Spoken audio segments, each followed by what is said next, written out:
하루는 길고 일주일은 짧다. 그래, 다시 서울로 돌아왔구나. 언제 스웨덴을 다녀왔냐는 듯이 서울의 속도에 완벽하게 적응하고 있었다.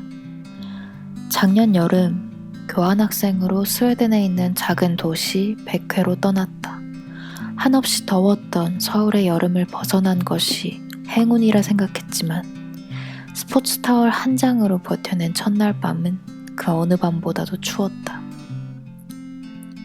하늘색이라는 말이 어색할 정도의 먹구름과 잿빛구름, 온종일 내리는 비 때문에 마음속에 불평요정이 다시 찾아들었다. 잠들기 전 세수를 하며 거울을 들여다보니 전에 없던 작은 뾰루지들이 오른뺨에 차오르고 있었다. 서울을 떠나기만 하면 지친 몸과 마음의 문제가 해결될 거라고. 푹 쉬고 재밌게 놀다 오면 그만이라고 생각했는데 그게 아니었다. 꽉 찬 캐리어에 겨우 우겨놓아온 캔김치를 누군가 훔쳐갔을 때, 카드 6개를 쥐고 아무리 결제를 시도해도 수업 교재 프린트가 안 될 때, 엄마 아빠의 택배를 제대로 받을 수 없을 때 쉽게 울었고, 외국인들에게 나를 더 이상 소개하고 싶지 않아 행사에서 도망쳐 나오기도 했다. 여기까지 왔으면 잘 지내야 하는데 사소한 문제들 때문이 아니라 사소한 문제에 연연해야 하는 스스로가 미웠다. 그러던 어느 날 망사 커튼 사이로 햇빛이 들어왔고 급히 바람막이와 헤드폰을 챙겨 밖으로 나갔다. 호수로 가는 정확한 길은 기억이 나지 않았지만 지도는 필요 없었다. 늦었다고 누가 뭐라 할 일도 없고 길이 틀렸다 해도 다시 돌아가면 될 일이니 숲길을 따라 걷고 또 걸었다.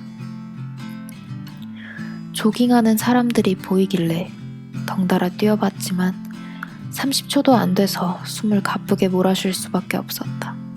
그런 뜀박질이 너무나 오랜만이었던 거다.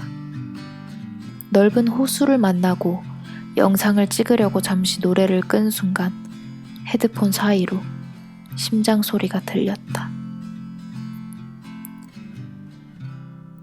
쿵쿵쿵보단 콩콩콩이었지만 그 심장 소리조차 오랜만이었다. 생각도 해보지 않았던 나라, 이름도 몰랐던 도시에서 기무 후드를 입어도 으슬으슬했던 저녁을 지나 반팔 차림으로 서서 그곳의 햇살과 바람을 그대로 맞이했다.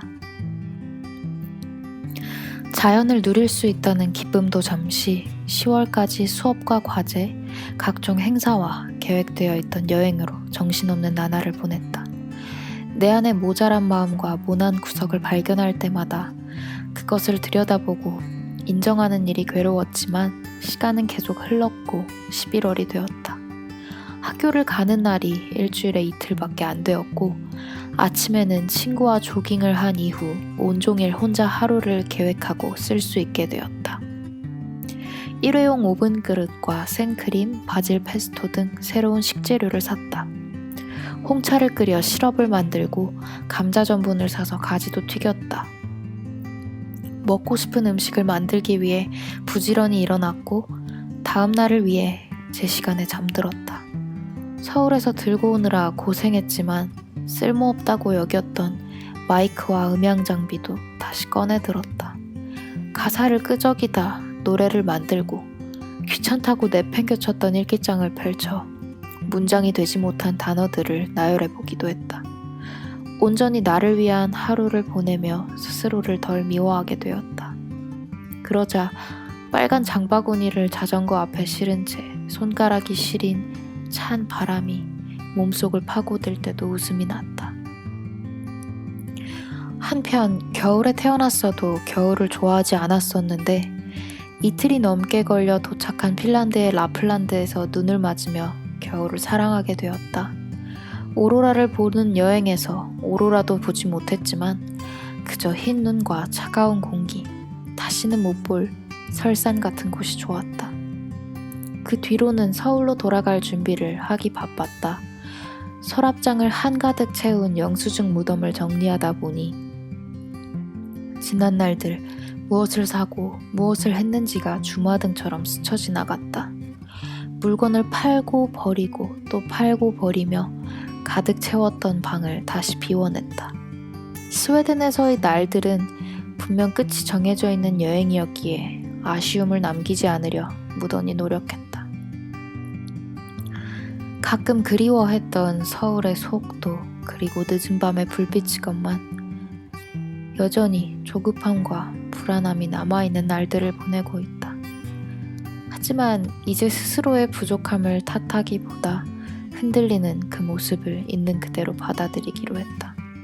그것이 지난 141일 동안 아무것도 하지 않아도 되는 날과 혼자 있는 시간을 지나오며 얻은 가장 큰 깨달음이기 때문이다.